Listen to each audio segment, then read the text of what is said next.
ನಮಸ್ಕಾರ ಸ್ನೇಹಿತರೆ, ಇಂದು ಗುರುಪೂರ್ಣಿಮೆ. ಇದನ್ನು ಆಷಾಢ ಮಾಸದ ಪೂರ್ಣಿಮೆಯಂದು ಆಚರಿಸಲಾಗುತ್ತದೆ. ವೇದಗಳನ್ನು ವ್ಯವಸ್ಥಿತಗೊಳಿಸಿದ ಹಾಗೂ 18 ಪರ್ವಗಳ ಮಹಾಭಾರತ ರಚಿಸಿದ ವೇದವ್ಯಾಸರು ಜನಿಸಿದ್ದು ಇದೇ ದಿನ. ಹಾಗಾಗಿ ಈ ದಿನವನ್ನು ವ್ಯಾಸ ಪೂರ್ಣಿಮೆ ಎಂದು ಕರೆಯುತ್ತಾರೆ.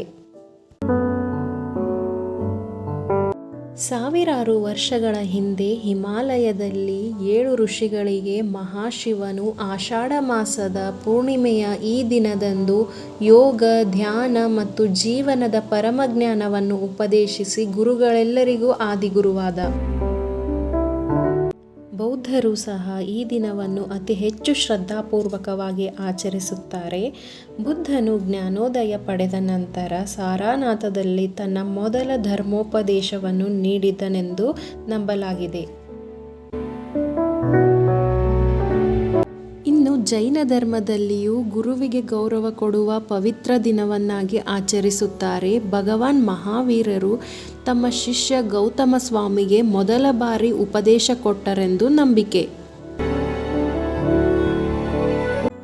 ಈ ಎಲ್ಲ ಆಚರಣೆಗಳು ಅಜ್ಞಾನದಿಂದ ಜ್ಞಾನದೆಡೆಗೆ ನಡೆಸುವ ಗುರುವಿನ ಮಹತ್ವದ ಉದ್ದೇಶವನ್ನು ಗೌರವಿಸುವ ಒಂದು ದೊಡ್ಡ ಸಂಪ್ರದಾಯವಾಗಿದೆ.